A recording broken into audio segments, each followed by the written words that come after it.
There was a goddess in ancient Egypt whose name meant something very simple and very bold, the powerful female one. Her name was Wosret. No long titles, no elaborate explanations. Just power, stated calmly without apology. Wosret did not rise through spectacle. She did not demand devotion through fear or display. She existed as strength long before anyone decided to measure it. And that matters, because many of us are strongest before we are recognized. Wosret was the spirit of Wosset, Thebes, before it became important, before it became admired, before it became central to history. She was present when the city was still becoming itself. She reminds us that power does not begin when the world notices. Power begins when something is steady enough to exist on its own. If you are in a season where your strength feels quiet, where your effort is real but unseen, where your growth feels internal rather than visible, you are not lacking. You are early. You are grounding. You are becoming.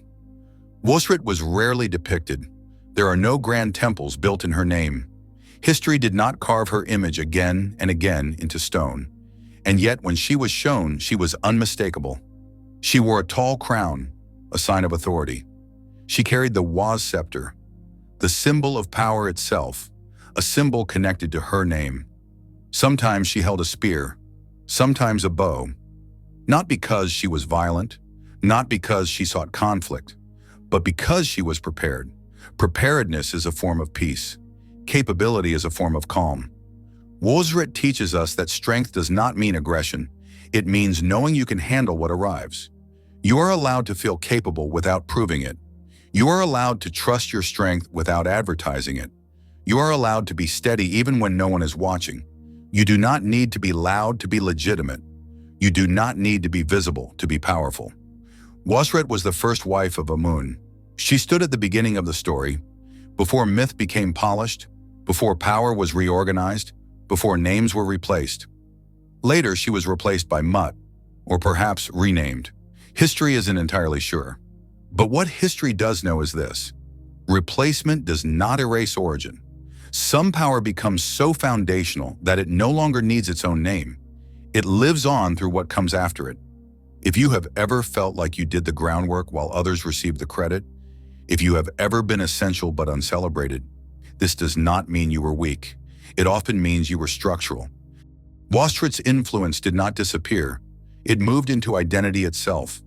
Pharaohs carried her name, Senwosret, man of Wosret. Even without temples, her power endured. That is the kind of strength that does not fade with time.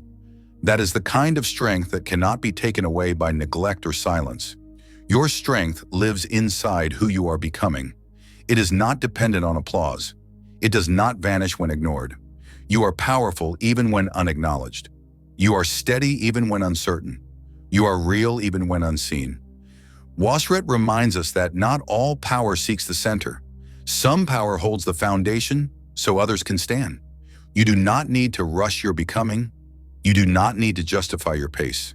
You do not need to compare your strength to someone else's noise. You are allowed to grow quietly.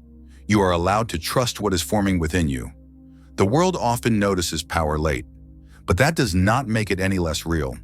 Wosret did not ask to be remembered, and yet she was never truly forgotten.